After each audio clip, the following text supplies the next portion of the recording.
Hello everyone. So in this video we'll learn symbol table manager.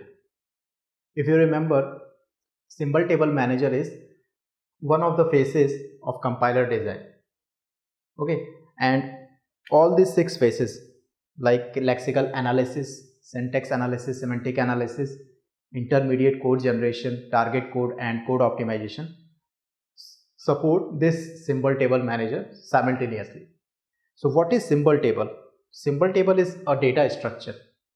It is nothing but a data structure created and maintained by compiler in order to store some information about the occurrence of various entities. So what are the various entities which occur during a program? The various entities which occur during a program like variable names, function name. If the if the particular language is object oriented, then the entities will a class and object also. So all such entities will be stored in symbol table manager, and this symbol table manager will support or will simultaneously supported by all the six phases of compiler. So lexical phase, the first phase of compiler, lexical analysis phase will create new entries for each identifier. Okay, whenever a new identifier is created, lexical analysis will create a new entry in the symbol table. Syntax analysis phase creates various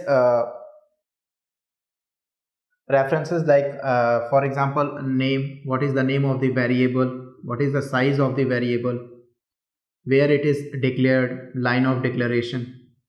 Okay, all such entities will be created by syntax analysis phase. Line of declaration, line of usage, its dimension. Okay, so this is done by syntax analysis phase.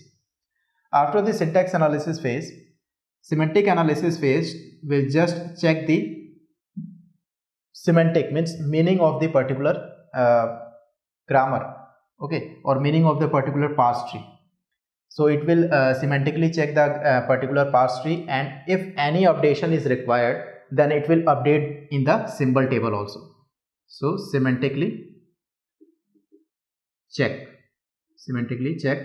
the parse tree. Okay. After semantic analysis phase, the next phase is intermediate code generation. Intermediate code generation will add temporary variables in symbol table. Temporary variables. If you remember the 3 address code, in 3 address code we write t1 equal to a plus b. So here t1 is nothing but a temporary variable, and this temporary variable will be stored in symbol table by intermediate code generation phase. The next phase is code optimization.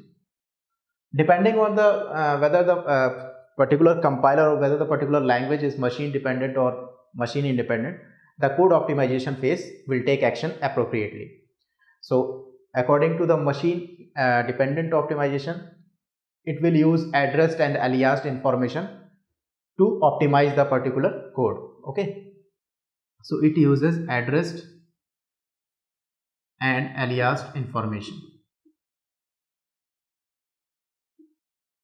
Okay, and the last phase, last phase is target code generation. Target code generation generates the target code for machine.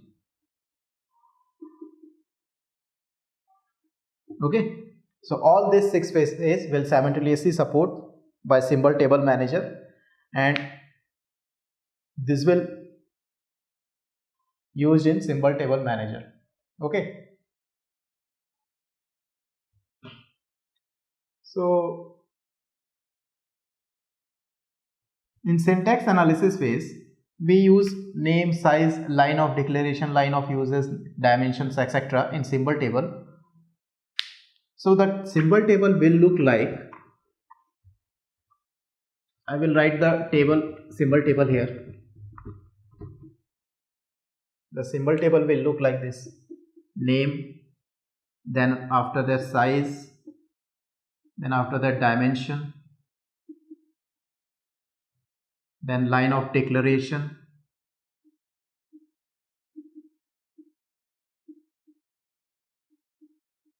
line of usage, and so on. There are many informations which are stored in symbol table. Okay, name maybe, let's say, a variable a. The size of the variable is 1, dimension is 1, line of declaration maybe is it's 10, line of usage is 10, and so on. So if you observe this symbol table, you will find that if we fix the size of the symbol table, means if we want to fix the size of the symbol table like a static in static declaration. In static declaration, if you want to fix the size table, the disadvantage is that no more entries will be added after the after fixing the size of the table. And if we want to make it dynamic, if we want to make it large, let's say, then in large symbol table the disadvantage is most of the space will be wasted. Most of the space will be wasted. So small and large size table, small and large size table is both avoided, and we generally prefer the dynamic in symbol table manager. So in dynamic, what happened, at runtime we decided the size of the table. So whenever a particular entry is created, or whenever a particular entry is updated in the table, then we will allocate this entry into the symbol table based on the dynamic concept. Okay, so this is the whole idea of symbol table.